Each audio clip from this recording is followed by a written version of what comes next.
The only other population where we see 20% psychopaths is prison. So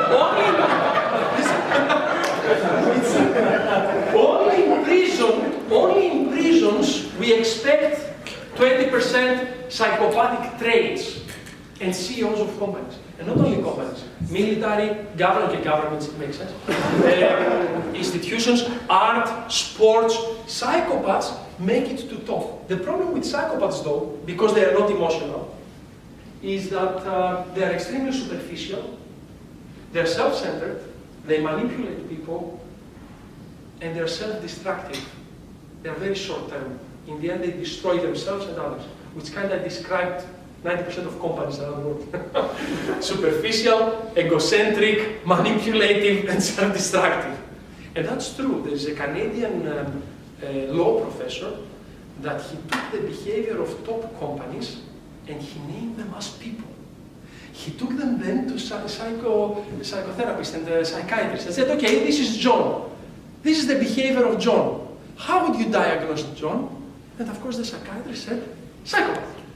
Then he went to the other, with a psychopath. And then he revealed that actually he described corporations.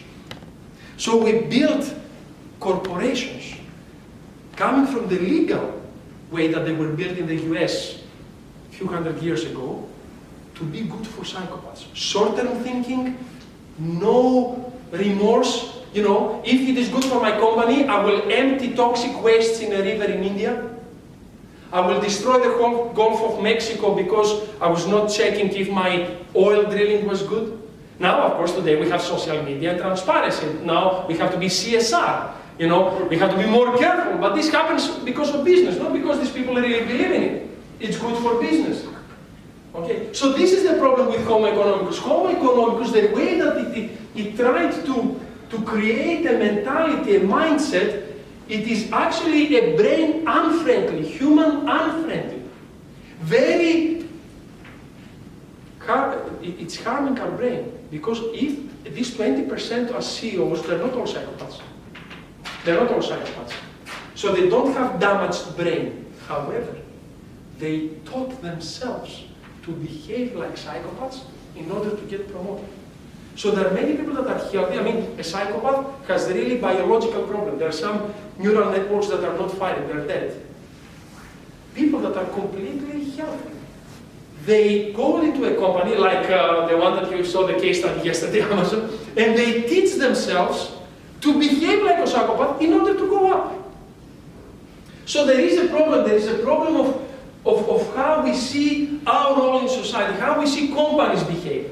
And I'm not saying all for profit, okay? So, let's dig a little bit inside the brain. How many brains do you think you have? It's a tricky question. 2, okay, we have a number, okay, give me 3, who says 3? 3. 5. 4. 10. I have 4, I have 10, but sold. 10 actually is a very brains. So I have 2 arms, 2 legs. How many brains I have? Now don't ask my mother, she will say no at all. Nikos, no brain. This does not count. This does not count, this is outsourcing. 5. Okay, some neuroscientists bring it up to 10, but the current model of understanding is 3. This comes from a theory that is called the triune brain theory. It's not universally accepted, but it's the best educational tool that I have found up to now to explain the brain. Okay, and it goes like this. So this is a brain. You see that, I mean, if I tell you to draw a brain, you would probably draw this outside part, this wrinkly, pinkly, grayish, part, the cortex. But the cortex is not the whole brain. There are other parts as well. So if you cut it on half, and you can cut it by the way, because the brain doesn't have pain receptors. There's no pain in the brain. Do you remember Hannibal? He was eating the brain of the guy was talking to him. You remember? Lyota, this actor. So there is no, which is bizarre, because how does the body tell you that a part is important? It's through pain. More pain, more important part. We men know this very well. So how come pain? Because it's changing. The brain is changing all the time. And it's really trying to occupy the best space. Most of this is why it's wrinkling, to pack more neurons. So if there was pain, we would probably feel pain every day. Because the hardware of your brain changes every day. The worst thing that you can say about the brain is it's like a machine. It's not like a machine. But I will make the analogy for you because you're from IT. If good to use for sometimes, you know, for educational purposes only. And handle with care. So how can I have a laptop. How can I increase memory from my laptop? The only way is to to screw it out, take the hardware, and put new hardware. Okay? So I cannot, through software, change hardware possibilities. I have to change the hardware, because it comes with specifications. The brain is not like that. The software of the brain changes the hardware. So the way you think, what your brain sees every day, your relationships, very important, your relationships, your physical condition, you know, if you're exercising, all this change your brain drastically, even every day. Which is the best thing I've ever heard, because it means you are responsible for your brain, and you can change it and improve it every day. Okay. This is also why personality doesn't exist anymore. Personality doesn't exist, it's mindset. Okay. So if you look at it from the top down, we can see three very different parts, which they were evolved in different, and they are kind of, they are the center for different activities. Look at this. The new brain, the limbic system, and the old brain. Now this old brain, together with the cerebellum, or small brain, this looks like a reptile, doesn't it? Like a lizard. It has a tail, it has a body, it has a head. All your basic body functions are here. Then you have the limbic system, it's your basic emotional responses, plus your relationships. Oxytocin is there. If you want to look about loyalty, loyalty is not a thinking process. If you think you're not loyal, loyal is when there are some chemicals produced in your limbic system every time I see a friend, a family member, a brand, you know, your branch. If I have these chemicals produced, means that my brain is attached. It's not about loyalty cards and CRM systems. This is afterwards. If you are responsible for CRM, kick me later. And then you have this part on top, the cortex, especially the neocortex. The neocortex is the part in front. We have the biggest part behind our eyes and forehead, as comparison with our whole body than any other animal on this planet.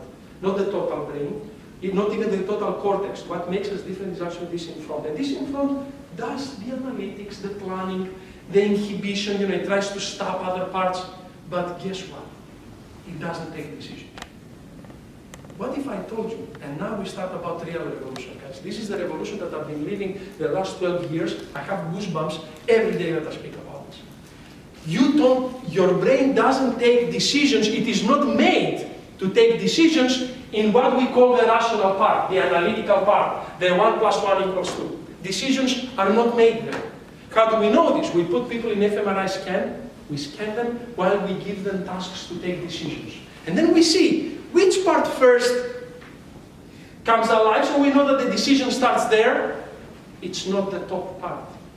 It's a bottom-up process. Sometimes, most of the times, it starts here in your basic system, sometimes in the limbic system, and then it goes some milliseconds, up to 7 seconds later. Your decision goes to your rational part to do what psychologists call post-justification, like to explain it, to inform you about the decision, and here a little bit to debate it in your brain. But decision-making, and when I talk about decision-making, I'm talking about motivation. If you are to act, because acting is survival, and in neuroscience we say behavior is communication, communication is behavior. We have the brain to behave. If there is no brain, there is no movement.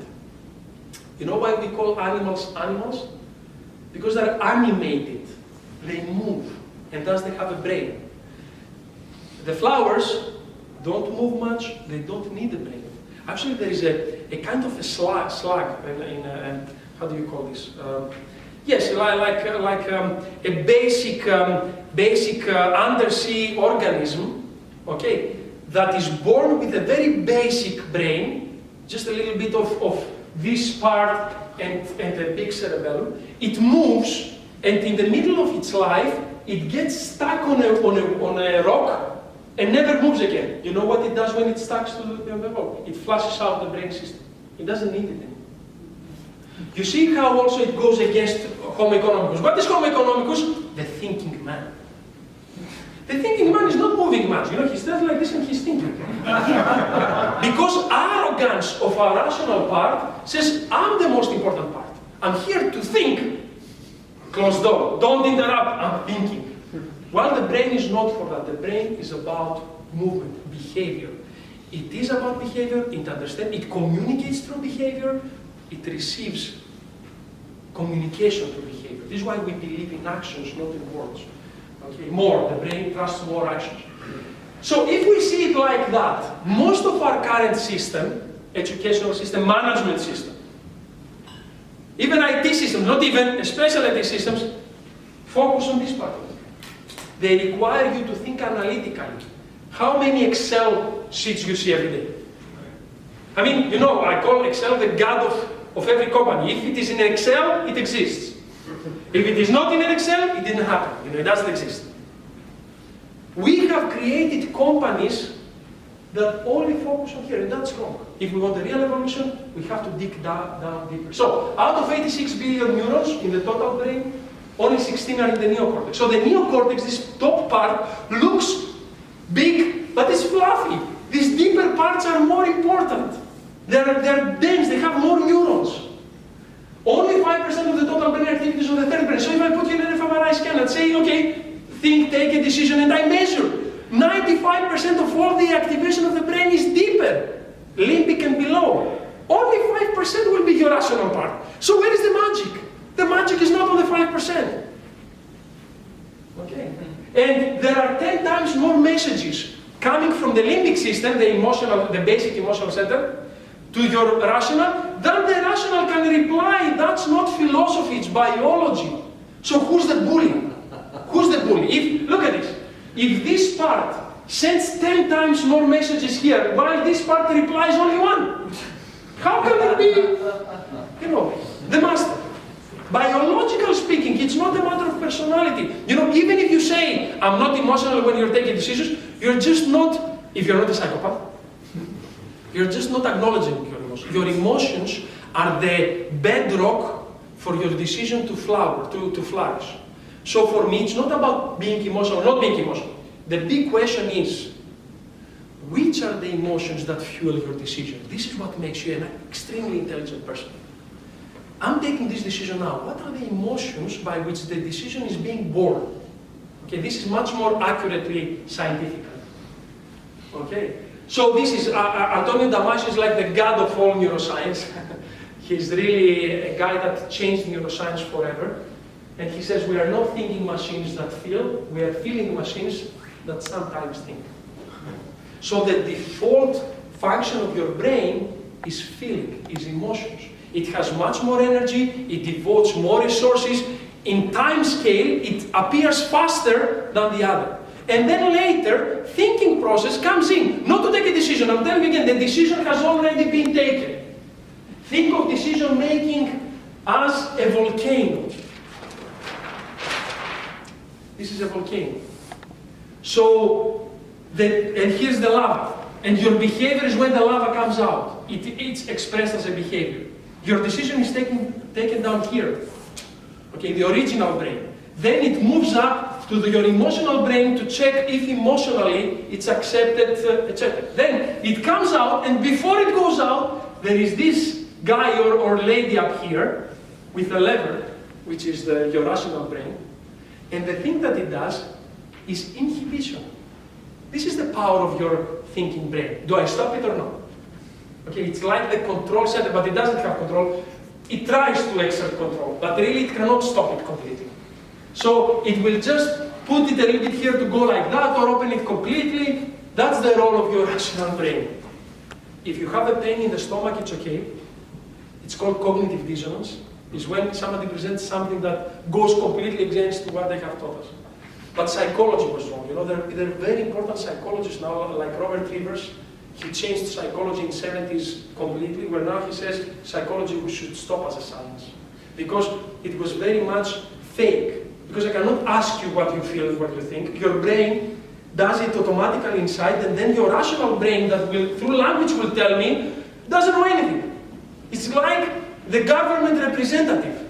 You know the government representatives? They sit in front of here, is the government building in the back, and say, our government, and then they ask questions, why this, why that? This person gives all the answers. Does this person know what's happening in the government? Has no idea. But in the news, has to present something. This is the rational part. This is your self-reflection part. It's there to give all the answers, to manipulate language. Deeper parts of the brain, your emotional center and your behavioral center, don't have language skills. Actually, the language center is not there. They cannot use language. Language can use your clever rational part. So blah, blah, blah, blah. Lies, manipulation. But deeper you go in the brain, truth comes out. But not through words. Okay.